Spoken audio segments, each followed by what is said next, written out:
आज हिंदी जगत व साहित्य के पितामह कहे जाने वाले भारतेंदु हरिश्चंद्र का जन्मदिन है। 1850 में बनारस में पैदा हुए भारतेंदु हरिश्चंद्र केवल 34 साल जिए, लेकिन इतनी छोटी सी उम्र में वे अपने क्षेत्र में इतना कुछ कर गए कि आज का हिंदी साहित्य जहाँ खड़ा है उसका ज्यादातर श्रेय उन्हीं को जाता है। वे जिस युग में जिए उस समय का भारत अंग्रेजों की गुलामी और मध्यकालीन सोच की जंजीरों में जकड़ा हुआ था। उन्होंने अपनी लेखनी से लोगों में अपनी संस्कृति और भाषा के प्रति प्रेम जगाने का प्रयास किया। उनसे पहले के साहित्य का पूरा माहौल प्रेम, भक्ति और आध्यात्म का था, लेकिन उन्होंने अपने प्रयासों से इसे बदल डाला। उन्होंने हिंदी साहित्य को देश की सामाजिक स्थितियों, भौतिक और वैज्ञानिक सोच से लैस करने की भरसक कोशिश की। ईश्वर और आस्था की जगह उन्होंने अपने साहित्य में आधुनिक विचार और तर्क को जगह दी। वे साहित्य में बुद्धिवाद, मानवतावाद, न्याय और सहिष्णुता के गुण लेकर आए।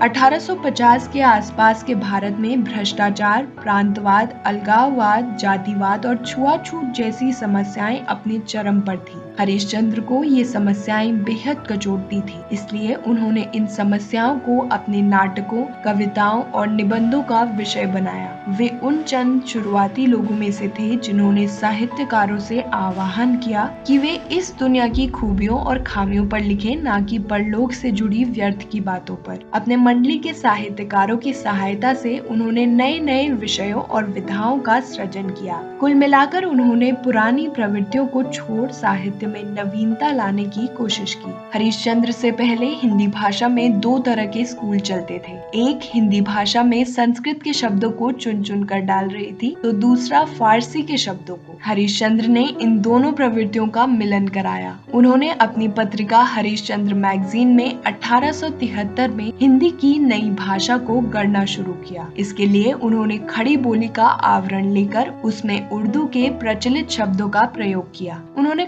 कठिन और अबूझ शब्दों का प्रयोग वर्जित कर दिया। भाषा के इस रूप को हिंदुस्तानी शैली कहा गया, जिसे बाद में प्रेमचंद जैसे साहित्यकारों ने आगे बढ़ाया। भारतेंदु का सबसे बड़ा योगदान नाटक और रंगमंच के क्षेत्र में रहा। उन्होंने पहली बार हिंदी में मौलिक नाटकों की रचना की। अपने छोटे से जीवन में भारतेंदु ने कुल 17 नाटक रचे। इसके अलावा वे एक अच्छे अभिनेता भी थे, लिहाजा रंगमंच में भी उन्होंने कई प्रयोग किए, इसलिए उन्हें हिंदी का पहला आधुनिक नाटककार भी माना जाता है। उनसे पहले के नाटक धार्मिक और भावुकता प्रधान थे। इसकी जगह उन्होंने ऐतिहासिक, राजनीतिक और सामाजिक नाटक लिखे, जिसके जरिए उन्होंने तार्किक चिंतन विकसित करने की कोशिश की। साथ ही इनसे उन्होंने समाज में गहरी बैठी समस्याओं पर व्यंग के माध्यम से करारा प्रहार किया था। उनके लिखे भारत दुर्दशा, अंधेर नगरी चौपट राजा, वैदिकी हिंसा हिंसा न भवती जैसे नाटक आज भी थिएटरों में मंचित किए जाते हैं। भारतेंदु एक श्रेष्ठ पत्रकार भी थे।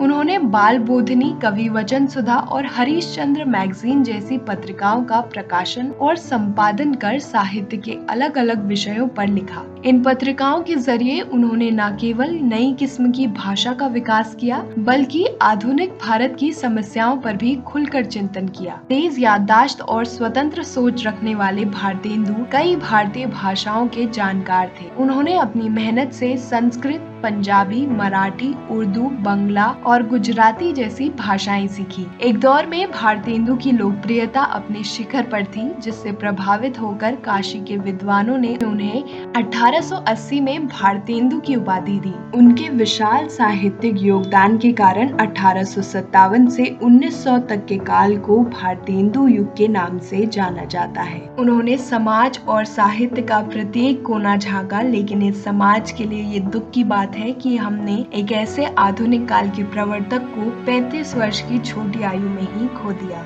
आज क्या है खास की पेशकश में इतना ही। देखते रहिए समाचार संदेश।